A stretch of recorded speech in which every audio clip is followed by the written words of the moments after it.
they can almost see it. They've got 1 foot in the finals. Yeah. With how well they're playing in this series. They got like one foot, one and a half. They only have like 1 toe out of it, maybe? Yeah. There's a lot more than just 1 foot in there, I feel. Maybe the knee of the other leg is also like over the line. Okay, yeah, they're doing pretty good here. So let's see how it looks. We are going to get CFO over on the red side this time around. Okay. See what adjustments they can make. Keep up the Caliste ban. No change there, not quite yet. Honestly, like, especially with all these bans stacking up in Fearless, I mean, I really think CFO needed a super high priority on drafting some winning lanes. And Rest does play a wide variety of champions, so you know, maybe they can get that for him. They are red side. They can do some counter picking here. Meanwhile, the standard bans continue to fall through. Victor's still off the board. Yeah, the round 1 Victor ban is a little bit surprising. I know that's been banned out by Casey earlier in the series, but it was one of those round 2 bans instead. The Caliste Renata, the entirety of the duo being banned out here nice and early by CFO. All right, see what else we can chop down on. You're really into the chomp. I said chop this time around, but yeah. Oh, I thought you said chomp, like take a bite out of it. Yeah, I was totally running with that one for the Gragas theme last time, but then it just got like way too many. Okay, so we're done with the chomp. It went way too hard on the Gragas. All right, we stomped the chomp. Yeah, that's gone. Yeah, that was a rough one. Well, this one, gonna stay okay. gone too. Keeping all the bands here, all the same ones. So maybe some Ivern then, because the thing that we started the day talking about was how critical for junglers, you know, the Skarner, Sejuani, Maokai, Ivern had been. Yike just had an amazing performance on Pantheon as well, which was not on the list, but was even more effective than the aforementioned take lineup / support jungle lineup. So maybe we get a visit towards the Ivern style composition. Honestly though, Casey, I think they could just continue with a quicker moving comp here, more aggressive than that, as they already showed in the last game. And it's Slam, Canna, Ambessa. Yup, this has been banned away from him in both of the previous games. Will Rest get his Cassante then? Yeah, maybe that's just what we do. We just go Ambessa, Cassante. But I also feel like if you're CFO, you know that if they already have Ambessa, they aren't going to take Cassante, so it would be better just to grab it on 3. Yeah, and like we're saying, you need winning lanes and counter picks and stuff. So you want to do like even something like a Renekton into the Ambessa and like try and win lane early and try and snowball something, get something going for yourself in the game. Camille or something else has been used too, as far as a bit later. Well.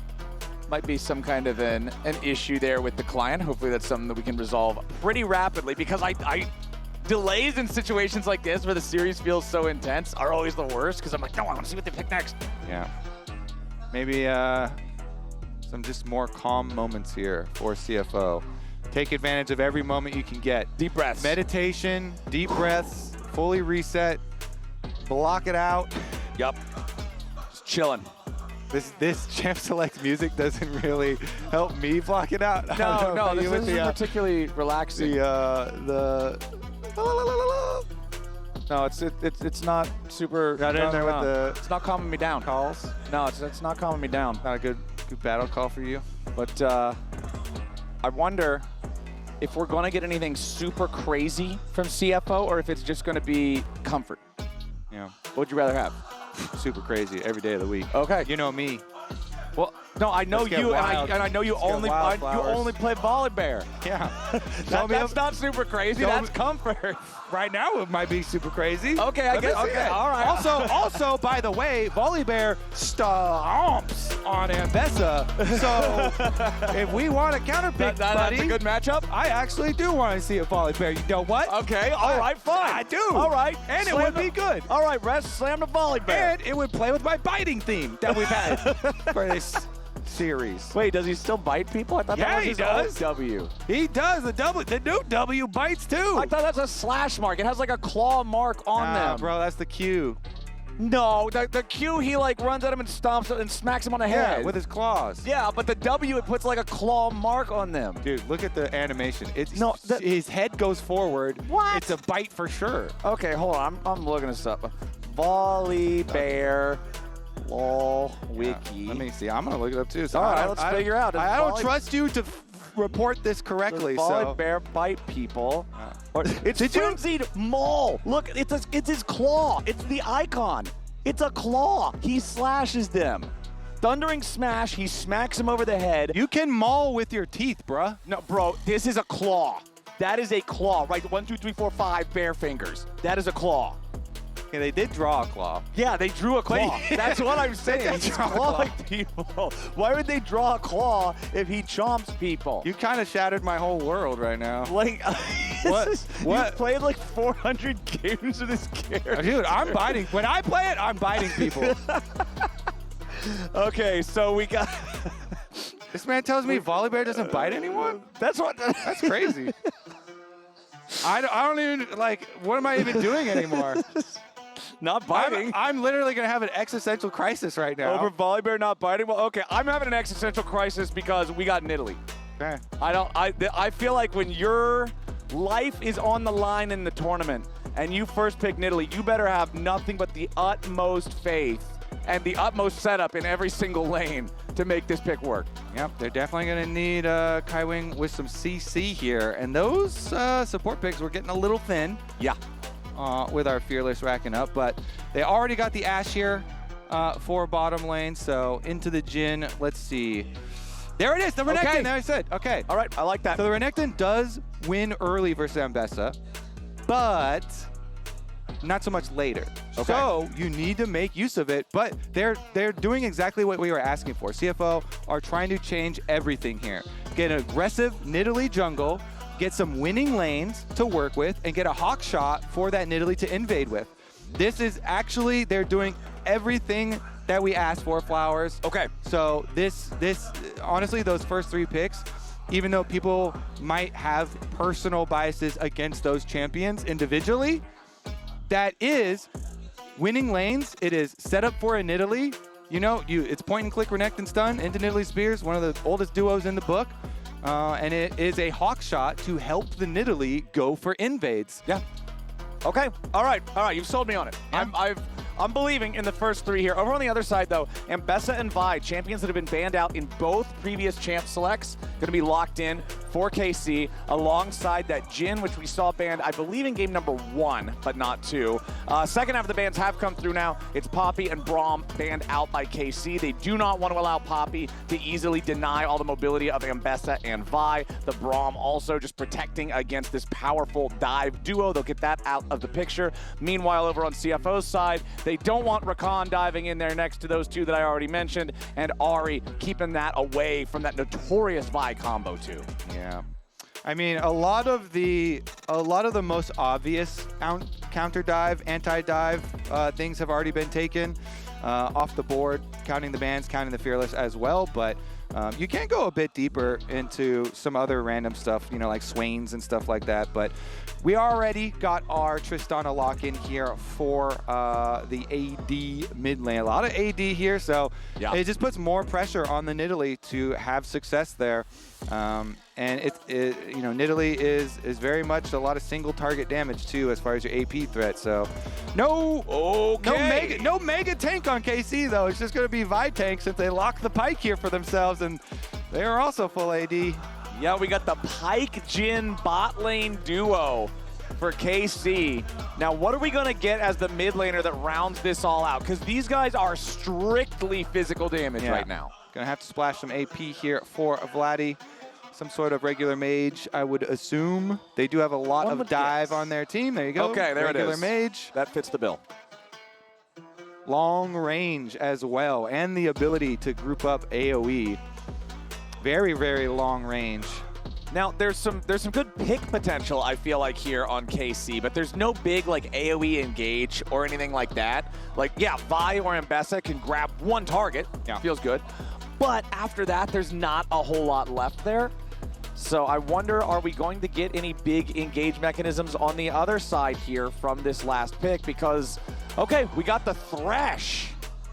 I like it because the lantern can be a very useful tool. You know, you're highlighting the pick possibility on the side of KC. So some defensive moves here for the side of CFO with the lantern. Also, you know, you can do like trailing side lane plays there very effectively with the Thresh Ashe combination. Lots of CC in the lane. All right, CFO, this has got to be it. They gotta pull out all the stops. They did in draft change it up, like we were looking for, some proactive, very clear ways to play. Very aggressive top side here with your Renekton counter into the Ambessa, with your Nidalee that you want to get those invades off against a Hwei. You have the extra vision of a hawk shot, which is just every jungler's dream to do it with. And now that they have picked these tools, it is time to execute in game. Do you think it's enough to win them this draft, or would you still give the edge to KC? I mean, to win them this actual game, I would have to say the gameplay that I have seen, I would still go with KC. But just for the draft. I do like what they have gone for, just because they haven't been able to do anything without super forward-facing proactive stuff. Okay. And like, if I'm going to ask for some, you know, winning lane and proactive, you know, jungle pick to go for invades, then this is exactly it. Okay, they understood the assignment. Yeah. Good. That's the first step, and now we just got to make sure that they can pass the test. Let's do it, ladies and gentlemen. It might be the last game of this series if KC gets their way, or we might just get ourselves the deepest fearless battle of the tournament yet if CFO can bounce back here. It'd be kind of funny too, since in North America our only best of 5 fearless was also only 3 games. Was a 3, yeah. That was. Yeah. All right. If this only goes 3, back to our invades though. Let's go back to the invades here. Okay. CFO setting up the deep vision. Nidalee, they want to have full information here so you can get invading early. This champion is so good at even doing solo invades, and since they this time around do have this super strong Renekton lane on top side, they do have some very good lanes for themselves to work with. They want to start out with deep wards. Then you can kind of use the hawk shot as a crutch for later. Here it's going to be face check. Yeah, Targamas just walks right into it. Wants to fire off the bone skewer that he started with. He's going to die. That's first blood over to Doggo at 1 minute and 30 seconds into the game. Like I said, draft diff. Genius. Gets some proactive stuff, Flowers. You can't start earlier than this. Yeah. Okay, so Targamas walked in, face check, goes bone skewer, and CFO immediately happy to get that first blood. Let's see what they can do with the 2v1 versus Caliste. Can they get anything else out of him? Not currently. A little bit of damage as the wave is going forward, though. And yeah, a lot of bit of damage. Yeah, nicely done there. Just trading him down to 250 HP. Now both AD carries just about the same health as Targamas finally returns to lane. All right, now, Flowers, we've got to lock in. This is tremendous stuff for CFO's possibility of remaining. Oh, nice grab onto Caliste there as well. Of remaining proactive and completely changing what this series can look like. They've got the Nidalee now with 3 pushing lanes, deep vision that is fully scouted Yike, and they can fully track him. So I want to see some very, very aggressive stuff from the Oysters this time around. That's what they need. That's what they've got so far down there in the bottom half. Maybe a little bit too much aggressive stuff on the other side as we take another look at how Targamas just walked into the brush of doom. Yeah, that was on screen the whole time, so you don't need any explanation of how that went down, but the ramifications of what that means for the game plan moving forward, it just exacerbates the issue of what CFO wanted to do and makes it difficult for KC with the early bottom lane lead down there and Ashe getting a bunch of extra money. The bottom lane priority then spills over into other lanes because Kaiwing all of a sudden gets unlocked from bottom lane. He can go mid lane. He can even trail around going up top side if he really wants to. And you get to make more consecutive plays and just lends itself to the snowball here that CFO want to and need to get done in this game. All right, Nidalee's first finally going to meet up with Yike here, right over the wall for JunJia. And with this pushing lanes, immediately going to exert control over the Scuttle Crab, grab that one up. Yep, I want to see how well that they can combo this Renekton and Nidalee as well. You already talked about Renekton wins early against Ambessa, but later on things start to get a little bit dicey, so let's see how well those two can link up early with the spears plus guaranteed Renekton stun combo and really try to just get rest accelerated at the same time. Make sure that everybody's staying on that faster tempo, that when CFO was winning all their games, they were doing it with this quick pace. They were doing it with all this aggressive play. Targamas going in after hongQ, who jumps back over the wall, flashes away from the follow-up stun potential of the Pyke. Oh, nice Vault Breaker flash from Yike. And again, the KC jungler is getting it done. That was beautiful. Also some redemption for Targamas here. Able to set it up. He burns the flash himself, allows for Yike second wave of the gank to get in, and Yike knows there's no way I'm missing this. You have no flash, you have no rocket jump, so Yike easily invests his flash to get paid as well. And you said it, this guy, Yike has gone from liability at the beginning of the tournament to one of the biggest reasons that they're winning these games. Yeah. Massive, massive performances from him. It's such an impressive change. I legitimately thought for the first 2 days of competition that he was having the weakest individual performances of any player at first stand. And then you get to the top esports series and he just completely flips it on its head. And then he's a huge part of why they're able to come back and find that first dent in the armor of HLE, even though they didn't go on to win that entire series. Yeah. And now they're bouncing back so well here against in this revenge match against CFO. It really is just impressive to see how well he's rebounded again and again and again and again and again and again. Our old League of Legends saying, the old League of Legends saying, if you get hit by that, you got a flash. The old League of Legends saying, lose is improve. That's what KC did this tournament. They lose and then they improve. All right, there's a control ward on that dragon, but I don't think CFO will care too much about it. They just place their own down as well to keep vision. Now let's see. After that first blood, I thought it was going to be more of a snowball off of bottom lane, you know, and allowing actually Kaiwing to have the bigger effect, but really Targamas made up for it there with his Pyke roam, gaining a lot in the mid lane. It changes how Tristana has to play here with no flash anymore. But rotation up to the grubs is going to happen regardless, as both supports make their support roam timers up to this grub fight. It will be Vladi who's on the way faster from mid, as JunJia and Yike still ready to fight over these. JunJia doing a good job there, lands the spear to secure that next grub. Vladi, Yike, and Targamas taking their exit now. The last grub being left in the pit as JunJia turns his attention over to the Scuttle Crab first to pick that one up. Still has one smite charge left to go. The first two grubs, one to either side. So this should end up being a 2-to-1 grub advantage for CFO. Yep, Yike got his one with the smite, so don't have to stick around any longer down there. Here we go, 2-to-1, nicely done. Nobody's on the Drake early on this time around, as both of our AD carries just keep on farming up. There is the slight gold lead for Doggo, but it's just about what you would expect from First Blood with the plus 300, so not a whole lot to write home about there as Caliste continues farming up on this Jhin. Remember, this is the champion that he was playing in that single game win against HLE where he had the 18 kills or whatever, as Doggo is now in a little bit of danger, but the Lantern pulls him back to safety. Oh, beautiful bone skewer from Targamas. He threaded the needle like a magician, but Doggo's still going to get one back. Caliste is in danger. He had to flash to guarantee the kill, and now Kaiwing steps past him to try to get another one back. And there it is, Feat of Warfare claimed with the 2-for-1 in the 2v2 in the bottom lane from CFO. Woo, they barely get it there. Flash invested from Caliste to go for the kill and get it, and they still get the 2-for-1. Here's another look at how it started out. Doggo sidesteps the Jhin W initially, which was critical, but then Caliste sidesteps the other hook, and the bone skewer going right by was nasty indeed, Flowers. Doggo still though. He hits level 6 off of their first kill and then is able to use it to delay on Caliste, but Caliste invests the flash to make sure he's at least going to get the one. Still, 2-for-1 for CFO. As you say, getting their feats of warfare here. Flash is down now on the bottom side. Okay, we also got the first Drake taken while we were in the replay, so that means that it's one Drake for CFO nice and early. Slight grub advantage, but not the full pack. So things are going their way here in the first 8.5 minutes, up about 700 gold.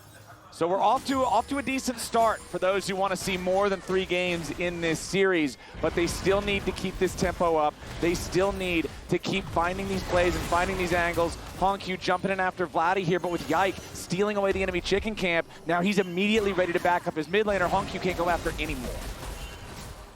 Got a little hover on bottom side too, but seems like KC were actually a little bit aware of the previous positioning from JunJia because they did ping, yellow ping on his position towards bottom side, so they just back off. Nice little communication there. You can see it in action. KC, as they back away from the possible plays, and JunJia goes over to top side instead now. Now, another one hits. Nice, follows it up with a deadly flourish, but have to disengage. So, Canna has been doing very well in this matchup up on top side into the Renekton, and only thing he has to be worried about is the Nidalee. Yep. Nidalee is here now. It might be exactly what's about to happen. The spear lands on top of the stun. Canna with the flash away. JunJia for the flash follow, and he takes him down with the execution there at the very end. 4th kill of the game for CFO. The Renekton and the Nidalee, a combo as old as League of Legends itself. Yes, sir. JunJia finally getting paid, walking over there at the right time where Canna had gone behind tower. So much needed there for CFO, I feel like, because Canna had been doing quite well in that matchup as far as the CS had gone. And you can see a pretty distinct tempo advantage in the jungle for JunJia. Is up about 4 camps. The jungle item also significantly far ahead with like the +5 charges. Here's another look at how Canna got caught. Yeah, and they had just done a KC yellow ping on the bottom side of the map where JunJia was, but JunJia right after that walked the entire way right up to red buff, and then red buff right over here as Canna showed going behind tower. After that minion wave. So nicely done here from CFO, from Rest and JunJia. They're going to have to keep that up if they want to continue snowballing here. So are going to get the next spawn as teleport does come out, and we're going to have positioning ready. Okay, so there's no teleports available for either one of the top laners. Everybody on CFO that's not Renekton is hanging out up here in this top side river. Set of void grubs. First one's going to go ahead and drop. Death sentence over the wall. Doesn't find anybody. Doggo continuing to poke with the volleys. As Yike ball breaks forward, immediately going after Doggo. Tons of burst down onto the CFO marksman, but it's not enough to kill him. Kaiwing's the next target as he's executed by Targamas. A beautiful fear coming out from Vladi, and hongQ's going to make his escape. He flashes at the bone skewer, but he's got to keep running. A deadly flourish from a deadly range. hongQ still just trying to get out of this one as Targamas jumps on top of him, and Vladi picks up the money. KC, 2 for nothing on the kills. Yike immunes the Ashe arrow with his Hwei ultimate. So nicely done. Then gets out to the upper side, splitting up CFO, and Doggo's position kind of compromised over there. What a nice little snap trap from KC as they move in on those grubs. They get the punish. Now, though, on the reset, looks like, all right, not going to go for it. Kaiwing has no one with him. So it doesn't really mean much that they had that control ward in position. And he's trying to throw the lantern, but the Scuttle Crab's already been taken. Yeah, easy stuff there for KC as Rest versus Canna. He's going to break out into a full-on fight here. Rest trying to keep Canna around long enough for backup to arrive, but doesn't want to overcommit it. Death Sentence was predicting Canna to step back a little bit, but he just kept running straight on away. So another whiff there for Kaiwing. As Doggo versus Caliste back over in mid lane. 80 carries again, just kind of on farm duty while everybody else is scrapping down here in the bottom side. Biggest gold lead in the game right now is for the Pyke. Let's take another look at how this started and what you said about Yike immuning that arrow. Yeah, and also Doggo's positioning, like that brush is the most dangerous brush in all of these grubs fights. And Doggo is so close to it that Yike was close enough to proc his ultimate, immediately clicked it, immunes the arrow, gets out to the top side, and then KC do such a good job getting their re-engage with the Pyke, with the Jhin. They get the chase down as well. KC up 1,000 gold now after this big swing, after grabbing those unanswered kills. And I critically think that they also got one of the grubs there too. Yeah, 2 grubs out of the 4, or 2 grubs out of the 6, excuse me. That's fine. Means your opponents don't get any credit toward the feats of, I don't even know what they're called. Feats Warfare? of objectives? Warfare. Wasn't feat of warfare specifically the killing one? That's all I got for you, buddy. All right, now the feats of grub fair. There's no grub on that one, so they're doing all right. But JunJia throwing out another spear there as the second Drake of the game is alive. CFO had claimed the first one, but bottom side river control now belongs to KC. JunJia can't really find a way to move forward as Targamas looks for the opportunity to go after Doggo. The curtain call is opened up. He's doing a good job sidestepping all of those shots. Gives him the thumbs up for it. All right, so they avoid death currently on the bottom side, but KC going to use that timer to take away as much vision as they possibly can and force another face check here from CFO.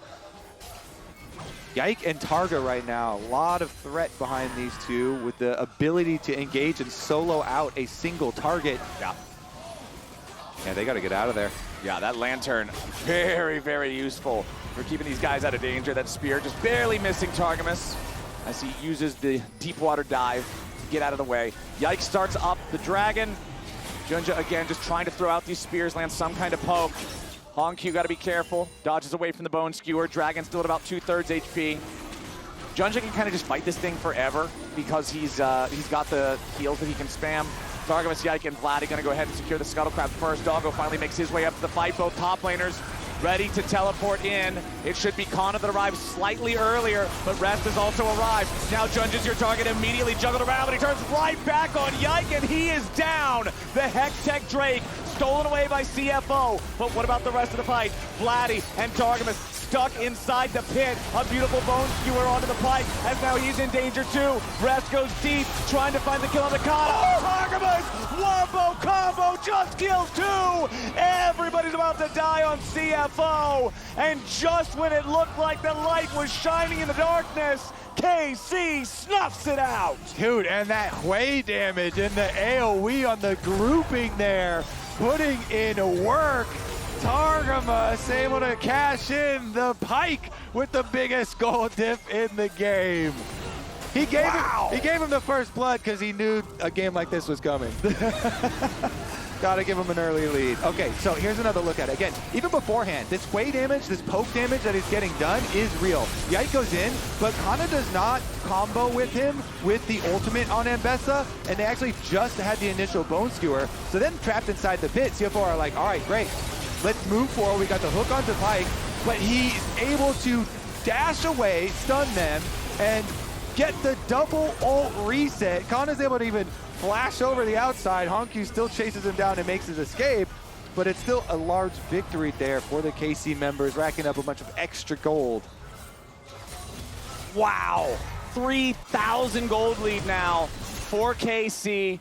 CFO grabbing those dragons just doesn't feel meaningful enough as hongQ having to use the flash into the rocket jump just to try to get away as Yike waiting around the Otacon pit.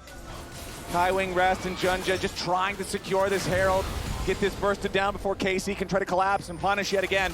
Doggo finds Caliste, plenty of damage onto him there. The arrow, though, immediately nullified by the cleanse, but it doesn't matter. Doggo has enough damage. Vladi flashing away to escape any more follow-up. First turret claimed down in the bottom lane. Nicely done there by Canna, utilizing the chaos on the other side of the map. That was vicious from Doggo. Beautiful stuff. Runs straight into Caliste, forces his cleanse, immediately flashes to finish it as he goes for the blast cone there. Oh, hongQ gets caught out by Targamas. The stun of the execution. This Pyke is ferocious. That Pyke is European, Flowers. Hailing back to the G2 days where everyone played Pyke. That was clean. Targa here starting off, put on his own ankle weights, but since then he's taking them off, popping off with these ults. The symbiotic souls for himself, getting out there and everywhere. Okay, anyways, Doggo though, this was clean from him. Goes right up into Caliste's face, chases him down, forces the cleanse, and then as he goes for the blast cone, knows he can finish it and uses the lantern cleanly over the wall after he secures his kill. Nice up there from Doggo. And we got the immediate ulti after the rocket jump. The looks of shock. You love to see it. Wait a second. As Rest, we're back to live, and he's about to be laid to rest.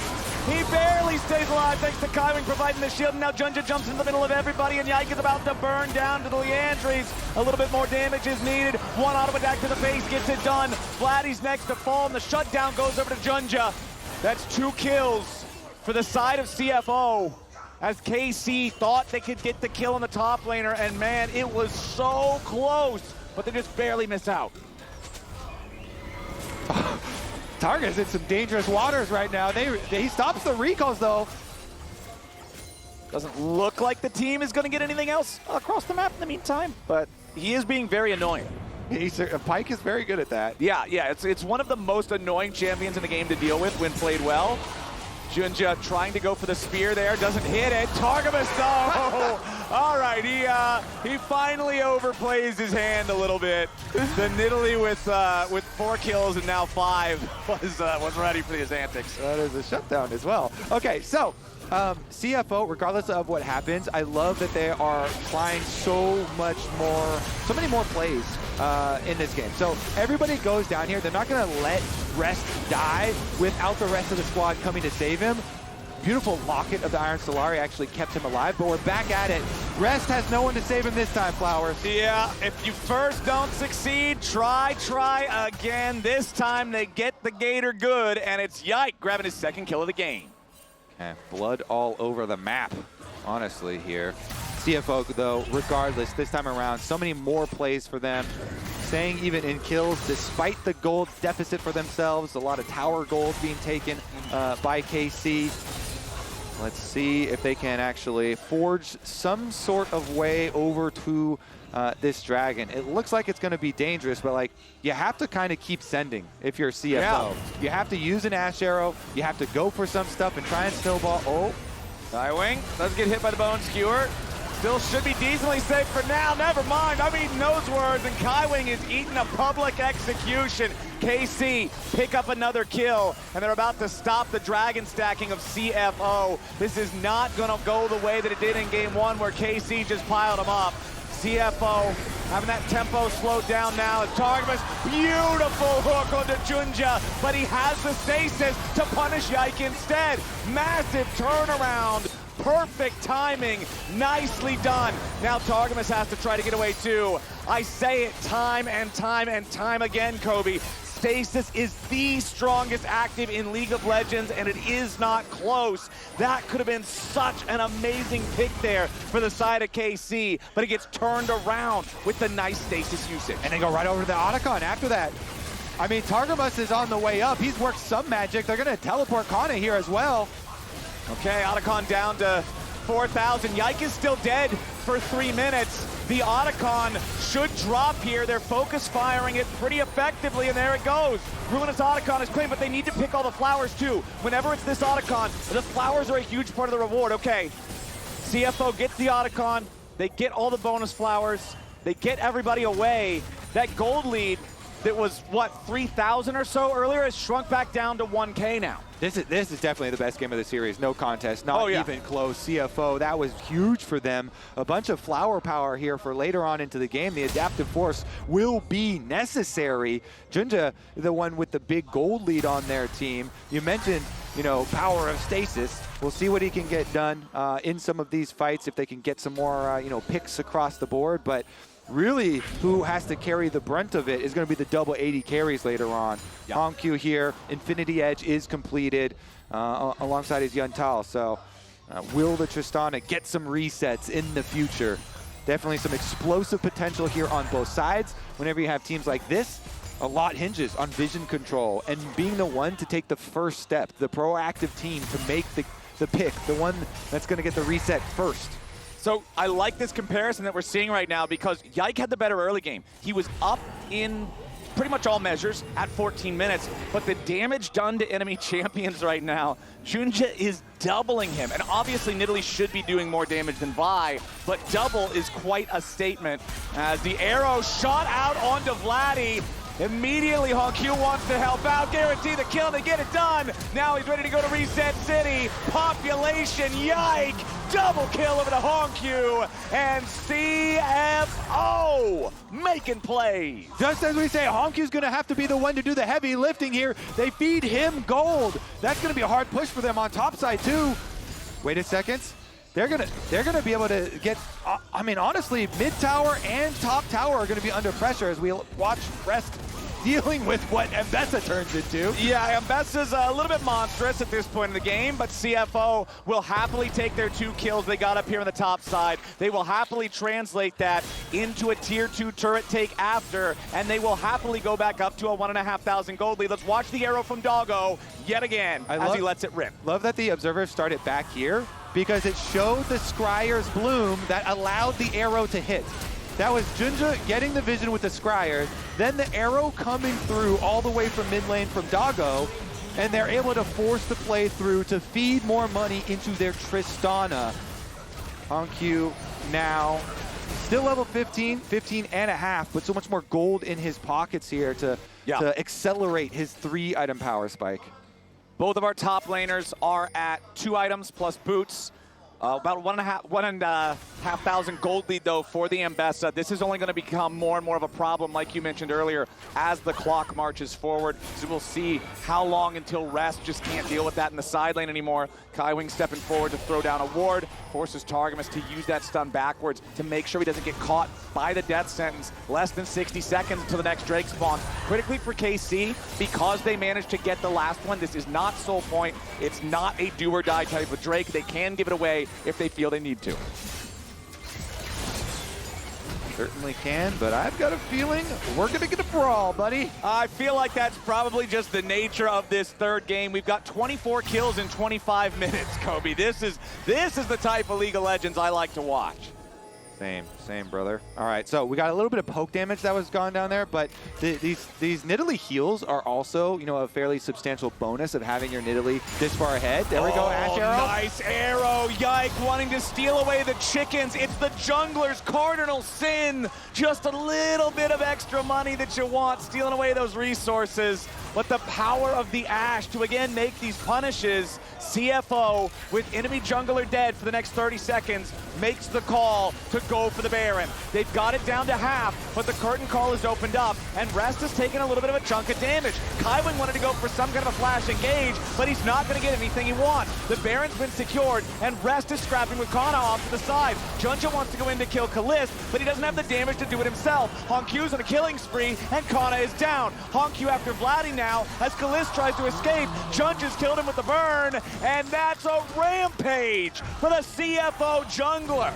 CFO aren't done yet, baby. That's a Baron. That's going to be the dragon for them as well. They want to push this series further. And they are looking like they're in a damn good spot to do it. Up almost 5,000 gold. Now they're at Soul Point. Watch this arrow on Yike. Yeah, watch Yike, who's level 13 in this clip. JunJia is going to be able to level up to 16 by the time we're done with it after that Baron. All right, in the aftermath, though, of course, instant pick. Doggo deserves so much credit for these Ashe arrows that have been critical. As you said, Kaiwing was fishing for it as the Baron was going down. So it's a good timing for them still because they get the Baron and they can chase forward. They don't let Canna escape, while JunJia by himself on the other side of the map was going 2v1 versus Caliste. He takes him down. Huge stuff for CFO. JunJia, when they really need it here, hulking out on the Nidalee, level 16. Yike is now leveled up to 14, so it's still only the 2-level lead, but massive stuff. This feels so much more like the CFO we've been watching for the past few days. It's what you were talking about at the end of last game, during the draft of this game, playing with proactive champions in a way that they can make their own decisions and be active early is just an entirely different look for this team, and it looks so damn good. Baroned up, pushing down mid. They'll knock out the tier 2 turret. KC hanging around with some vision inside these really close to the base wall brushes, trying to see if maybe CFO takes a greedy path, but it's not going to happen. Certainly not. Just the 4-1 split push here from CFO. Baron empowered minions sieging up on the tower. Yike actually the one to go for a pick on Rest. Yeah, they want to see if they can maybe get the isolated guy here. Arrow flies out from Doggo. Rest with the slice and the dice. Final shot from the curtain call ain't going to hit nothing. JunJia jumps in again. This is the power of having the stasis. You just throw yourself in there, full yeet, and there's your delete. hongQ on a rampage. Yike dead again, and CFO cracked the enemy base. They'll take out that tier 3 turret and the inhibitor right behind it. There's no breaks. The war machine keeps going. They've got the wave crashing into the Nexus turrets, and they're starting to put the damage into the first. JunJia's going to take the turret aggro here at the very start. He's stunned up, destroyed before he can ever even use the stasis. Nice shutdown over to Vladi, but it's not stopping the push as a whole because CFO, they'll knock down another tier 3, they'll knock down another inhib, and now they'll fall back. Yep. They can't end the game, but they do get those 2 inhibitors down. So you have to believe all that's left is resetting and getting to push up on top side to keep KC in their base. Here is the attempt, and this is a mirrored situation from what we talked about in the previous game where if you're trapped inside your base, full send on the split pusher and try and get your pick, but they don't do it. And JunJia's like, I have Azonias, and I am mega fed on Nidalee, so I'm not gonna let you get away with attempting to kill my top laner. Jhin just jumps in, conquer Nidalee, they take one down. Of course, then he does get hooked under the Nexus turrets. Right, but we skipped that part. Yeah, they cut that part. They cut the tape. Yeah, replay ended. All good. Goal difference, powered by AWS, right there on your screen just shows how deep that red has become. And it's because CFO have seriously ballooned this gold lead after getting themselves those critical picks earlier with these Ashe arrows from Doggo, who is now 3 items plus an extra BF sword, 4, 2, and 8 on the Ashe. You can see almost a full completed 4th item for hongQ on the Tristana, up 3,000 gold over his counterpart, but really the biggest individual lead this game is JunJia. The glow up from the first 2 games for him is there. This is the guy we were expecting. This is the guy we were wanting, and this is the guy that's ready to keep this series going. So even though CFO have such priority right now, there's only a minute on the Dragon arriving. I feel like the Dragon Soul is so big, so don't take any big risks here. This is a critical moment. All right, they're not going to go for anything risky, not going to go for any sort of end. They just wanted to keep KC inside the base. What they need to do is ward up everything leading to the Dragon so that they can make use of Doggo's insane Ashe arrows, but... Yike jumping in there, going for a crazy engage. He thought maybe he and Canna could get the pick on a hongQ, catch him unawares, but it ain't gonna work. Canna's dead now too. All right, Kobe, maybe they don't need the Dragon Soul. Maybe they don't need the Dragon Soul. With that being the state of things, KC thinking, okay, if we give away this soul, there's just no way. hongQ right in the face of Caliste, the 2 youngest players in the tournament, and hongQ comes out on top. The heal enough to keep him alive despite the severing bolt. Vladi going for another one, but it won't matter. There's only 1 left alive on KC, and Rest is on the hunt. The volley flies out, the stasis to buy a little bit of time. 1 more play to bring him back. The fleeing Doggo will not matter because hongQ can get it done. Ladies and gentlemen, we're going to game 4. hongQ, the 17-year-old mid-lane prodigy at the end, and CFO overall showing some confidence on stage, looking like what we have come to expect from them at this tournament. They did drop 2 very big games at the beginning of this series, so every game is a must-win for them, but that was a much better look. They drafted so much more proactive, just what we're looking for, and they were able to execute in game. It's exactly what we wanted to hear, and hey, have you heard? You can subscribe to LOL Esports on Twitch now to support your favorite teams. Use custom emotes and go ad-free on Twitch. Regular subscribers are also rewarded with the Vi, have you heard, in-game emote. We'll be back for game 4 right after the break. You heard it here.